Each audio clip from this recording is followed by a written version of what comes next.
Welcome back, folks. Bubbins here. We are about to enter the village of the sick. If you remember last episode, we got to the top of the tower, encountered the dragon, almost defeated it. Our eye-patched friend came in, saved it, and left. Melanie got healed, became muscly for a second, and then we went back to Shoreland, took a ship across the ocean, and now we are here on an island of Blight. So in we go.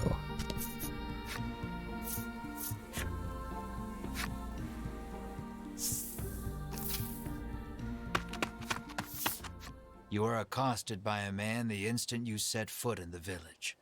Medicine, please, he begs. Boy, he does not look good, especially the red eyes. I don't like this. His eyes are glazed over, and his general demeanor unsettling. Should he really have medicine? Everyone deserves medicine. You give him a glimpse of the medicine. Nothing in this life is free, you sneer. Your callousness is swiftly punished as the medicine slips from your grasp and clatters to the ground.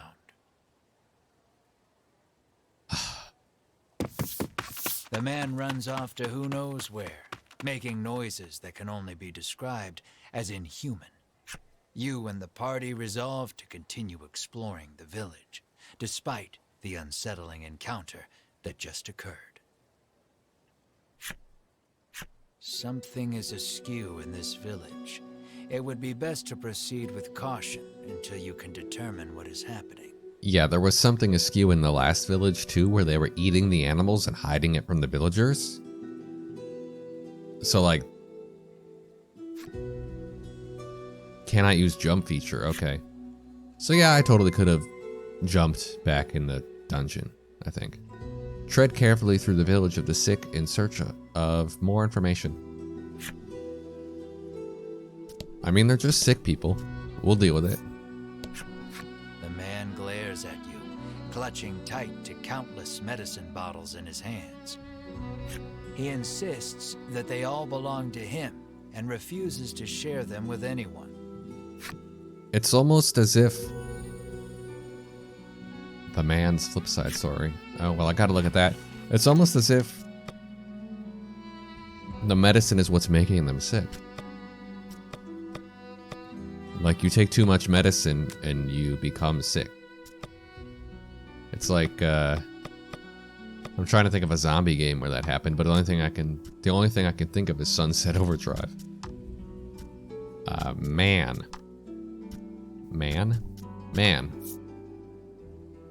Oh, he was a sickly child. The boy grew up to see his wish come true. He now runs around all day to nowhere in particular, screaming nonsense as he goes. If he could just do that, taking the bitterest medicine was cake. Huh. Interesting how they do that with the cards.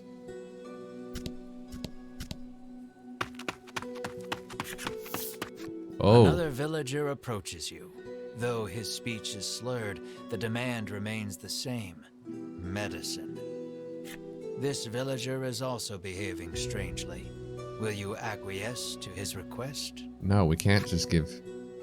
It didn't go well last time. No. You remove the medicine from your pack, recall for a moment how much it cost, and I drop it again. It back into place. In the blink of an eye, the villager snatches up the medicine bottle and darts out of view. Why would you even take it out of your pocket? Something's not right in this village, Bruno mutters, clearly worried. Yeah, no, really. You hear a panicked cry up the road. Stay with me. Focus on me. That can't be good. Is the inn also bad? You fancy yourself quite the eccentric coming here. The innkeeper drones, as if incensed by your very presence. Stay if you want to stay, the innkeeper continues, utterly disinterested in even attempting to sell you on a room.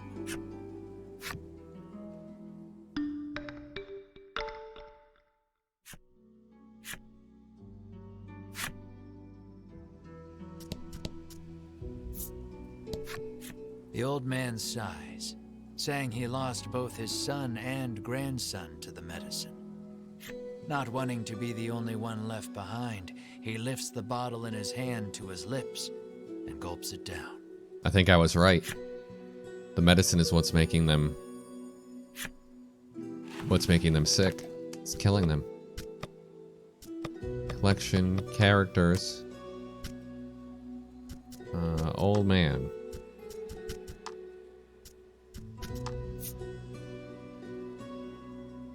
Well, would you look at that, the old man calls to his wife. Come look at all these butterflies flying around me. They're beautiful. He smiles so widely, his eyes narrow. Torn butterfly wings and legs spill out from the gap.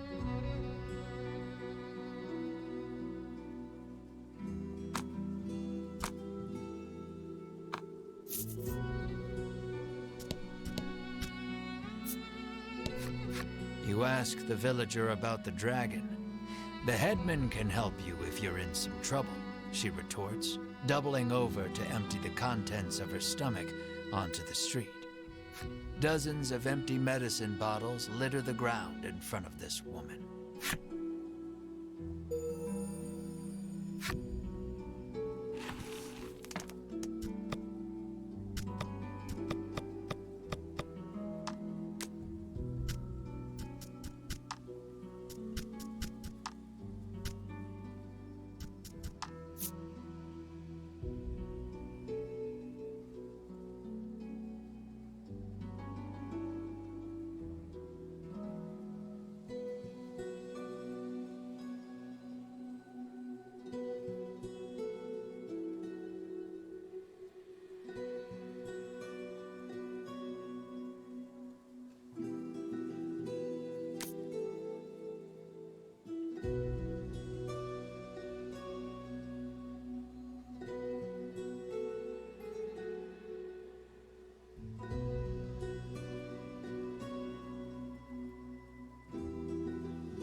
There isn't a soul about. The house is surely abandoned.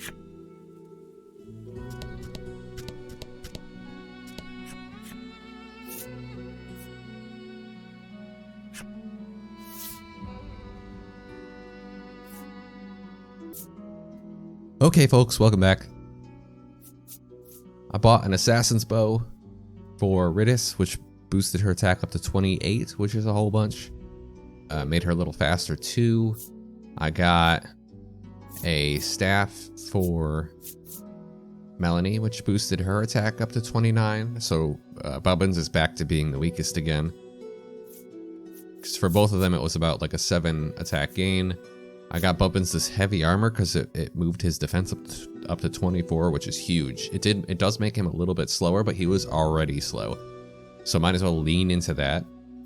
And I got Melanie Witch's Wear because it increased her defense by like 6.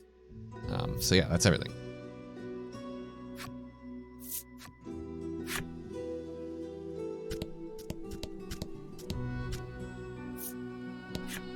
This cursed island is separated from the rest of the world, she mutters from the ground. I heard that outsiders call this place Mount Medica, she remarks, then throws the empty bottle in her hand to the roadside. Mount Medica is in medicine.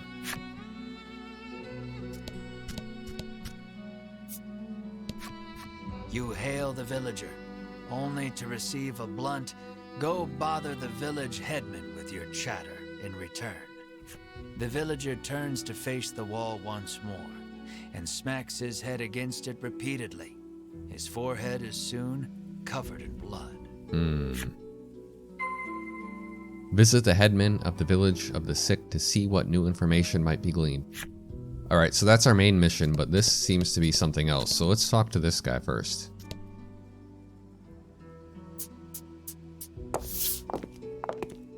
You arrive on the scene to find a man collapsed in the street, convulsing. Another man kneels over him in an apparent attempt to provide comfort and care. Oh, It's a white knight. The nobleman wears impressive white armor befitting a knight. He continues talking to the fallen man as he provides emergency care. Seeing the knight's devotion makes you feel a bit like a putz for doing nothing.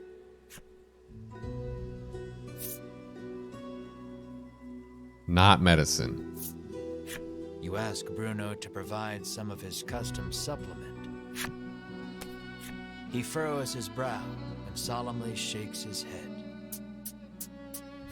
The villager is now clawing at his own face with his fingernails, crying out for medicine. Blood, as black as tar, begins oozing out of his eyes, ears, and mouth. It proceeds to leak from every orifice imaginable. Oh God, what? The convulsions subside. Within moments, the villager lies still. A horrific thought makes itself known. This is the first time you have witnessed the death of a fellow man.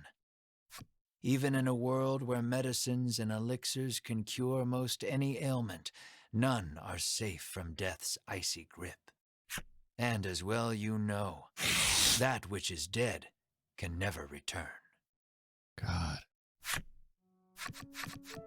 Your mind goes blank. You drop to your knees in shock. Melanie clamps her hand to her mouth, stifling a scream. Ridis shakes uncontrollably. The knight hangs his head. Bruno nervously asks, "What are you doing here?" The knight's name is Sherwin. He identifies himself as a member of the Ivory Order. His travels brought him to this village, where he has been caring for the ailing residents. His face contorts in disgust. If not for these foul drugs, they would be healed. He spits and takes his leave. Bruno gazes upon the villager's corpse with a look of apparent realization.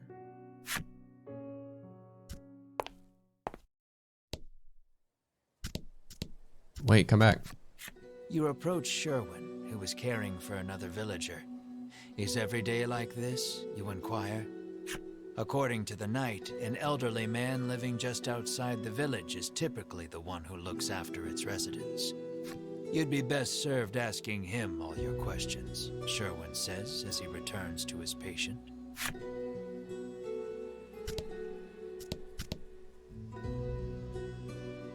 God, I don't know what to say. It's brutal.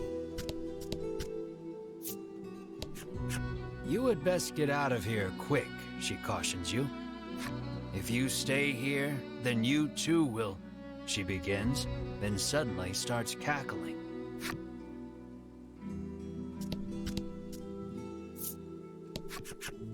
A man approaches you as you wander through the village. Spare a bit of medicine, he asks genially. He sets about convincing you that your kindness will be returned tenfold if you just give him a little from your pack. His silver tongue would put even the best salesman to shame. You reach for a bottle of medicine, completely taken in by his pitch. Bruno stills your hand. I wouldn't do that if I were you. Good looking out, Bruno, because, Lord, No! I really shouldn't, you yelp over your shoulder, already walking away at a brisk pace. It really is like drugs. You continue wandering the village streets, only to be accosted by the man once more. It seems he will follow you to the ends of the earth. So these are the people who have just started taking the medicine. Who have not, like, completely given in. I wonder if there's something wrong with this medicine, or if all medicine does this to you eventually, or if there's something about this island that, like, affects the medicine, which causes you to react differently with you. No.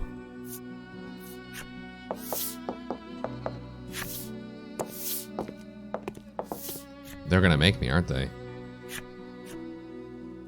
I'm gonna say no one more time and then yes.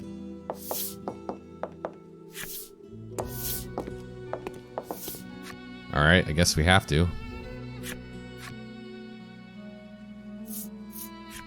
Why do you want it so badly, you ask, affording him another opening. He gladly takes it. He first came in contact with it as a child. His parents paid him no mind. What?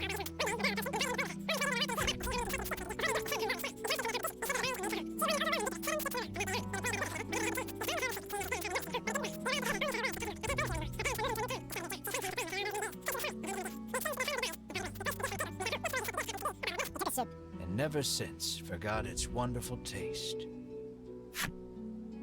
You are fully invested in this story, and desperate to give the man some small comfort in this cruel, cruel world. You're primed and ready to hand it over. I've heard better sob stories, Melanie says dryly, having somehow absorbed the man's story, despite the blistering speed in which he delivered it. Bruno thinks you'd better not, but you're not so sure. No, I'm not doing it. You heed Bruno's warning and return the medicine to your pack. The man's shoulders droop, and he shuffles off out of sight. You're better off without it. He appears to have dropped something peculiar in his haste. Okay. 8.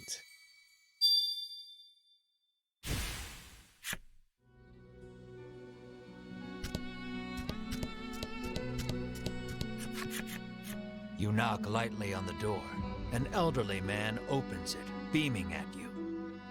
He announces himself as Selfor and beckons you inside. Might he be the headman you've heard so much about? Ask me anything you like, he offers.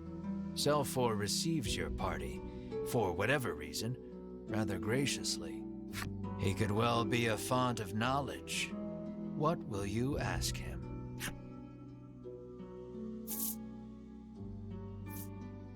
Why does this place feel off? You make mention of the village's eccentricities. Selfor informs you that the island indeed suffers from an extreme shortage of medicine. He apologizes for the villagers' incivility. Consider it the price to pay for making the world a better place, he adds nonsensically. Is he the one supplying them? You the headman? You ask if he is the one in charge of the village. It's true that the villagers call him their headman, but I feel compelled to correct the record and state that my official title is overseer. Have you seen the dragon? You ask if he has seen the dragon. Why, yes, he says. He returned to this island just the other day. Oh, but don't worry, he continues. He hasn't caused us too much trouble. Needless to say, this does not comport with your understanding of the dragon. You notice Melanie lift an eyebrow at his use of the word returned. At any rate, the dragon's presence on the island is confirmed. You quietly celebrate the first credible lead you've yet received. Your questions satisfactorily answered. You thank Selfor and turn to leave. He asks you to stop. We have yet to discuss the terms of your living here, he declares. We won't be living here. I'm not putting down roots here. You explain that you are only here to pursue the dragon and have no intention to stay. Selfor begs your forgiveness for thinking you were newcomers. It's perfectly understandable, though, what with the non-match among you. Non-match? He says with a sneer. What does he mean by that? Melanie asks you, unable to grasp the old man's intentions. Mar does have red eyes. Right? Am I imagining that? For reasons unknown, you feel the blood drain from your face. Your breathing grows ragged and you break out in a sweat. We're done here, you say defiantly, as you storm out of the house. Mar runs after you, chirping frantically.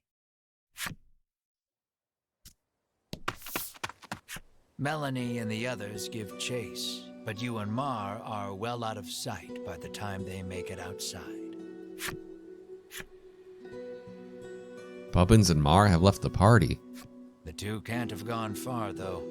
It may be best to first search the village. The abandoned house. I can now jump. Cool.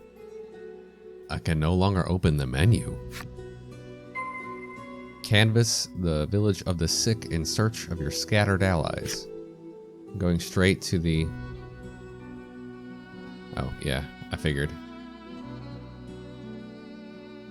Hello? Melanie and company find you standing in front of a house. She can't quite make it out, but it sounds as though you're saying to Mar, "This place is..." Melanie calls out to you, prompting you to blurt out, "Sorry, just had a bad stomachache back there," in your characteristically glib manner. Mar chirps skeptically. Melanie opens her mouth to speak. She surveys you both and sees two haggard travelers unwilling to admit they're in need. "Are you sure you're all right?" she asks, concerned. "Fine, absolutely fine," you tell her, perhaps too eagerly. "So you were worried about me," you shoot back. "No, I wasn't," she replies, her face reddening. Bubbins and Mar rejoin the party. You can once again open the menu. And who is behind us? Finish your investigation of the village of the sick. Who is behind us but another one of those ivory order? It's, the lady. Bronwyn? No. Something Win. You spot a familiar-looking mage on the village streets. Winifred takes no notice of you and ducks into the apothecary. "So, the Ivory Order buys their medicine just like everybody else," you muse to yourself as you prick up your ears and listen carefully. Winifred and the apothecary speak in hushed tones. You'd guess it's an order for special medicine, but you can't make it out. Alas, she's just buying the usual stuff. Nothing remotely interesting about that, though her presence suggests that other members of the Order might also be in town. With no desire to run into them, you make yourself scarce before she catches sight of you.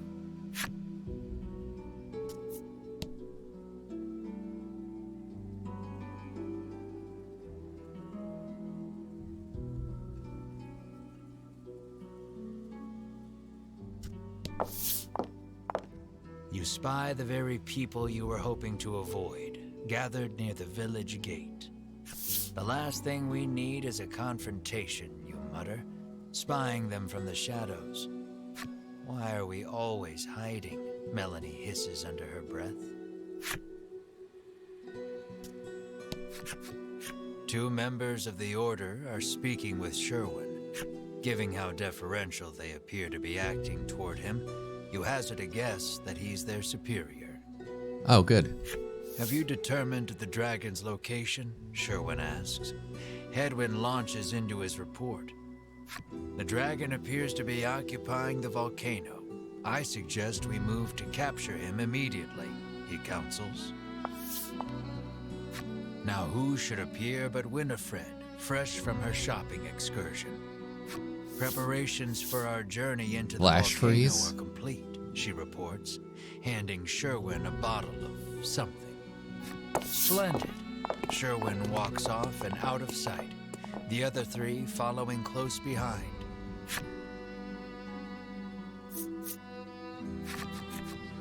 Lucky for you, your hastily improvised hiding spot afforded you valuable information on the dragon. Yet their conversation raised as many questions as it answered. What about that medicine bottle? The medicine bottle Sherwin received is probably related to their journey into the volcano somehow.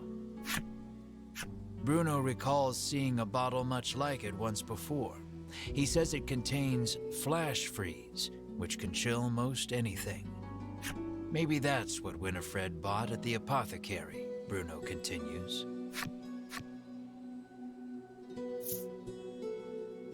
Capture the dragon. There was talk of capturing the dragon.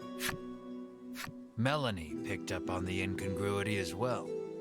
The queen ordered the dragon killed, she reminds you.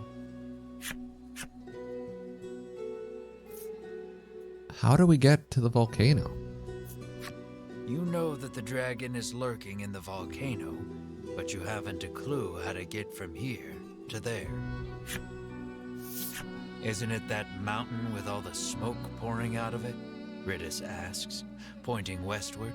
Why, yes, that sure does look rather like a volcano. You narrow your eyes. You three have no right being this helpful, you think? Mar pinches your cheeks without warning. You yelp in pain, which at the very least crosses dreaming off the list of explanations. Mar pinches my cheek? Why would Mar pinch my cheek? Huh. I mean, obviously Mar is intelligent. Well, I mean, we kind of knew that. Turning to the matter at hand, it's clear what must be done. You'll have to get your hands on some flash freeze if you hope to enter the volcano. Acquire some flash freeze from the village of the sick apothecary. Yeah, because we know monsters can talk, but it is weird that Mar can't talk. But also, we know that potion had no effect on Mar, which means maybe Mar is not a monster. And what was the word that guy called Mar? There's something more behind Mar, obviously. They keep hinting at it. Happen to have any flash freeze for sale? You cheerily ask the apothecary. Now, go home. She flashes a wry smile. How do you steady the roiling magma's flow? She asks cryptically. Ah, so it's like a code word. The meaning behind the question is utterly lost on you. She needs a password, Melanie mutters over your shoulder. The answer then would be the password. So, how do you steady the roiling magma's flow? The password is...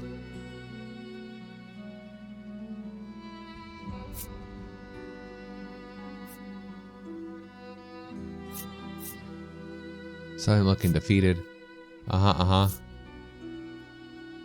It's special medicine. The old woman rolls her eyes, suddenly looking defeated. How did you know the answer? Did someone tell you? She mutters bitterly.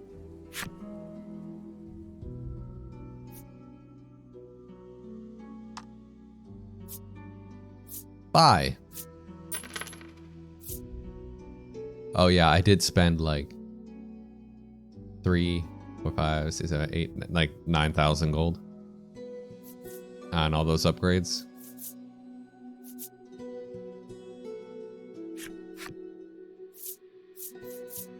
Goodbye. You've managed to crack the code, and a bottle of flash freeze is yours. At last, you are ready to enter the volcano. You've got a long road ahead of you, so you had best be prepared. Journey to the volcano west of the village of the sick in your quest to find the dragon. We're good. I think we're good.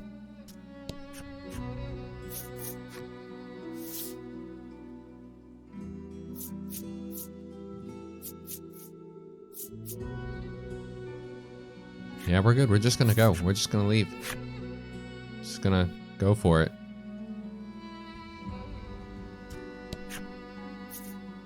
Yes. It said west. So let's just follow the road. Oh, there is no road.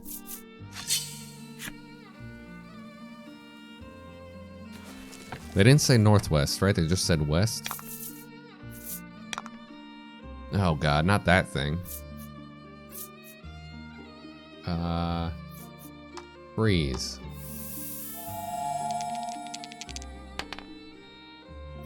Fail. Jeez, 21 damage though.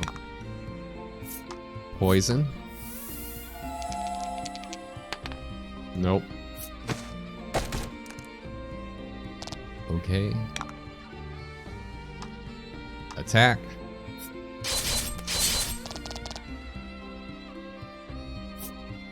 Bonk. 4? Oh, 24 armor, right.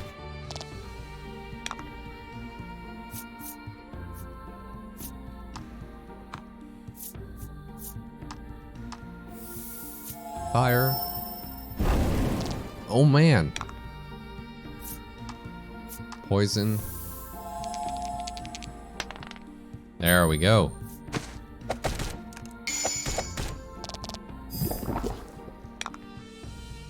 Spinning ray.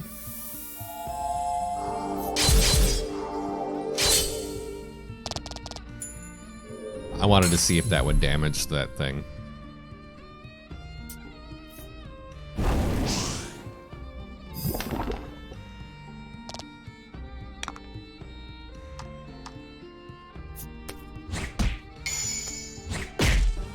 Oh yeah, take that 2 damage.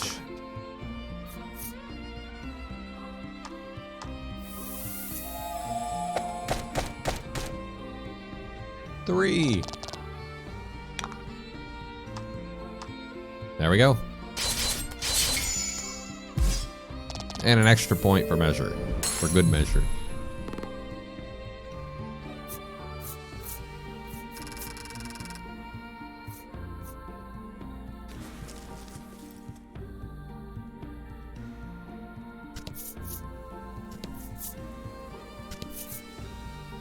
Oh, magma.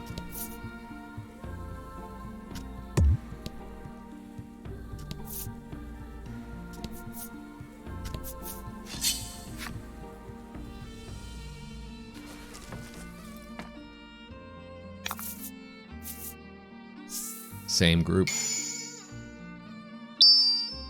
And fight.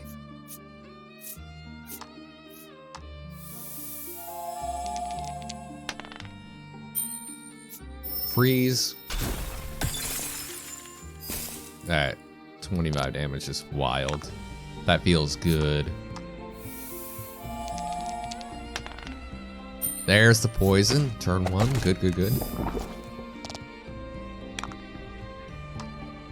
Alright, Bubbins. Let's do, let's just focus on this guy first.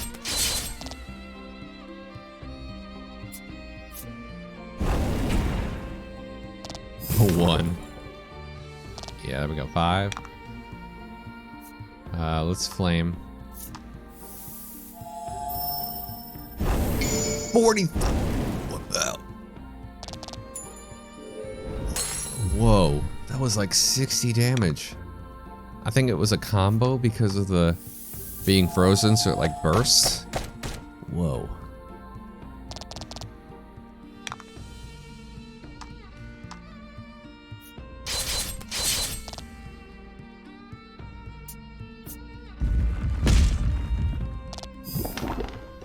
And that's it.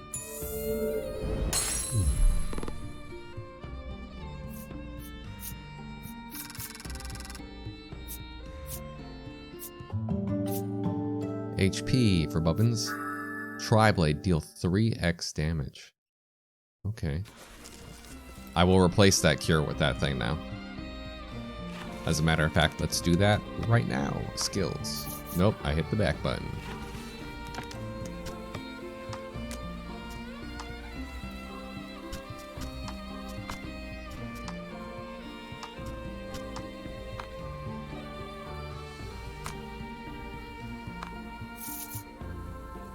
Okay, folks, I hate to do it to you, but that's where we have to end. We are close to the mountain, figuring out what's next. That village was creepy as heck.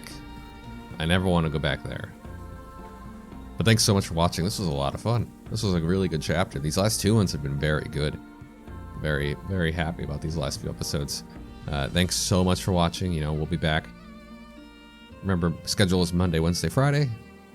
If I miss a day, it'll be up the next day in the schedule, not Not like, so if I miss Friday, it won't be up Saturday. It'll just be up Monday. Apologize for that, but I appreciate all the support. See you in the next video.